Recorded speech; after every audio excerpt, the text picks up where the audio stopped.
A new poll dives into American attitudes on defense policy. What surprising results did researchers from the Reagan Institute find?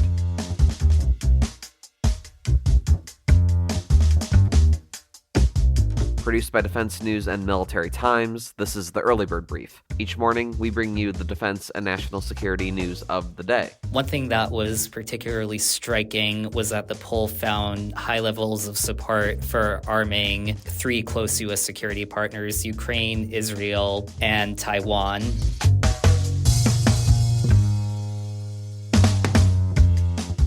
And an Osprey aircraft crashed off the southern coast of Japan. What does it all mean for our defense and security? You'll find out. I'm your host, Simone Perez. Today is November 30th, 2023. First up, one of the most encompassing polls on American attitudes about defense and foreign policy was released today. The Reagan Institute for the past 5 years has tracked public opinion on national security issues. In the polling data, Americans cited China as the great threat to the United States. Americans also answered questions about military aid to other countries and support for our own military. We spoke to Rachel Hoff, who is the policy director at the Ronald Reagan Institute, about the survey, and we asked her more about concerns over a military threat from China. One of the areas where public opinion has shifted most dramatically in the 5 years that we've been conducting this poll is with regard to perception of the threat that China poses to the United States. So we ask an open-ended question of our respondents: which country poses the greatest threat to the U.S.? 5 years ago, Russia was actually at the top of that list, and China was number 2 on that list. Only 21% of Americans said China poses the greatest threat to the U.S. Today, that number is 51%. She also addressed how Americans said they view military spending as a whole. Defense spending is an area where public opinion has not shifted at all in recent years. So our latest survey shows the exact same level of support. 3/4 of the American people want to increase government spending on our military. That's been consistent going back 5 years. Supermajority support, 3/4 overall, but also supermajorities in each party. So over 2/3 of both Republicans and Democrats who want to increase government spending on our national defense. Defense News Capitol Hill reporter Bryant Harris also sat down with us to talk about the poll's findings. So, Bryant, we get all sorts of domestic issue-focused polls, inflation, the prices of gasoline, how that affects politics, etc., etc. But this is one of the larger, more encompassing polls on how Americans view defense and foreign policy. So what were some of the main findings regarding military aid? There's a lot in there. One thing that was particularly striking was that the poll found high levels of support for arming three close U.S. security partners, Ukraine, Israel, and Taiwan. And they release the poll every year this time of year.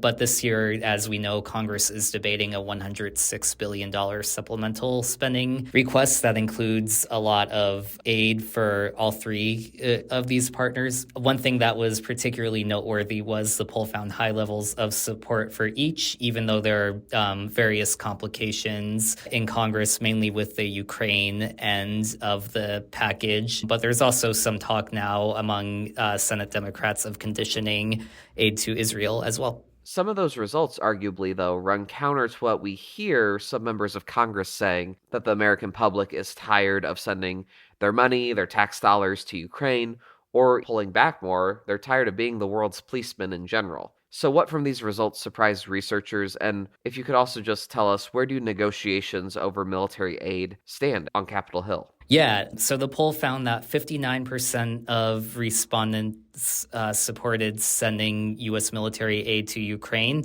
56% supported it for Taiwan as well. And what's interesting, the poll has done this question twice before, once in November 2022 and once a few months ago this year. And the level of support has remained consistent from 57 to 59%. One thing they did, and they note too, was that if they couch the question, what is the Reagan Doctrine, basically with a preface that says, do you support arming countries that are fighting against aggressors if they're friendly to the U.S., that support jumps even higher. One thing to note is, of course, this is just one poll.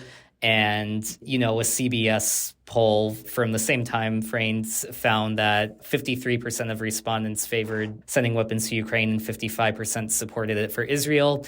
But then there was another poll from Reuters a couple weeks later that found only 41% supported arming Ukraine and 31% supported arming Israel. So obviously you may find some wide variation within individual polls as well. Thanks, Bryant. The survey also found that 51% of Americans would recommend military service, compared to 31% that would actively discourage it. The latest Pentagon poll of 16 to 24-year-olds found that 70% were concerned about risk of death.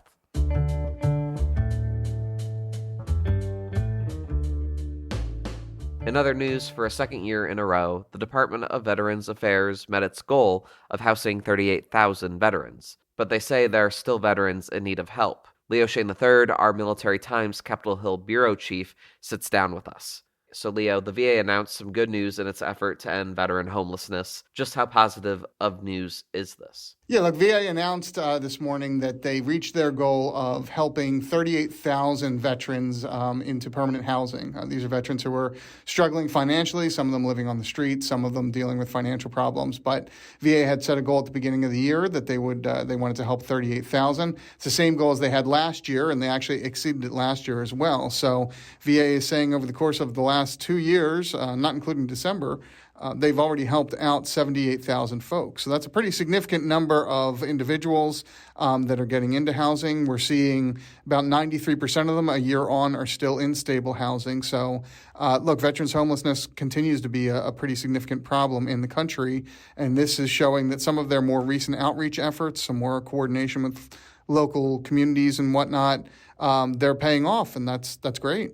But on the flip side, what's the bad news or the need that's still there that the VA identified through its efforts? Well, the bad news is that the need still seems to be there. I did ask VA officials, are they seeing some decrease? Is it getting harder to find individuals who are struggling? And the answer is no. There's still quite a few individuals who need this. They're saying that any indication that we see there's still demand, that folks are reaching out. That's good, but ideally, you'd like to see fewer people pushing for that. So we'll see. We'll get in the next few weeks. We're supposed to get some new numbers from Housing and Urban Development about whether or not the number of homeless veterans has gone down. It remains to be seen whether or not it's making a dent in the actual problem.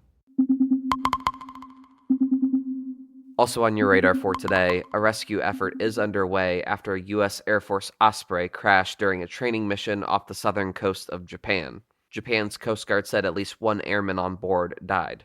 According to the U.S. Air Force, late Tuesday, the condition of the other 7 service members on board was unknown. U.S. Air Force Special Operations Command said the Osprey was from Yokota Air Base and assigned to the 353rd Special Operations Wing. Japan's Coast Guard said the Osprey departed from U.S. Marine Corps Air Station Iwakuni Yamaguchi Prefecture and crashed on its way to Kadena Air Base in Okinawa. The Japanese Chief Cabinet Secretary said the Osprey disappeared from radar a few minutes before the Coast Guard received the emergency call. Here's why it matters. Last year, Air Force Special Operations Command ordered a temporary stand-down of its Osprey fleet due to back-to-back safety incidents involving clutch slips. Those slips lead to uneven distribution of power between the aircraft's rotators. The Marine Corps and Navy have reported similar clutch slips, and each service has worked to address the issue in their aircraft. The Marine Corps said a hard clutch engagement was responsible for a 2022 Osprey crash in Southern California that killed 5. Another aircraft with 23 Marines on board crashed on a northern Australian island in August. 3 Marines there were killed, and 5 others were critically injured.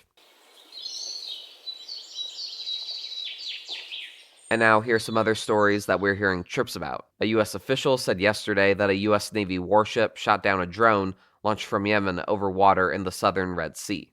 And according to Naval Forces Central Command, an Iranian air drone took, quote, unsafe and unprofessional actions near the aircraft carrier Dwight D. Eisenhower as the ship operated in the Persian Gulf this week. The House Homeland Security Committee held a hearing yesterday to discuss what it considers as growing threats in Arctic regions. Committee Chairman Representative Mark Green said Arctic activity is increasing. The committee discussed priorities in the Arctic with a focus on Russia and China's increased presence in the region.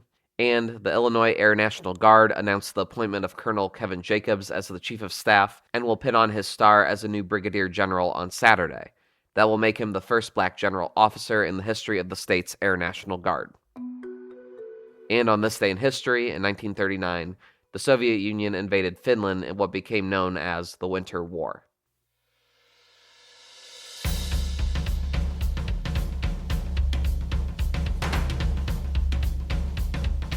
That's it for us this morning. To get more top stories and breaking news, go to defensenews.com/EBB to subscribe to the Early Bird Brief newsletter.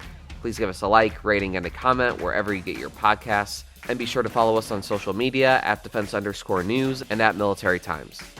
The Early Bird Brief is hosted and produced by me, Zimone Z. Perez. Today's episode featured stories and interviews by Megan Myers, Bryant Harris, Jonathan Lehrfeld, Leo Shane III, and the Associated Press. Our editor-in-chief is Mike Bruce. Have a great day.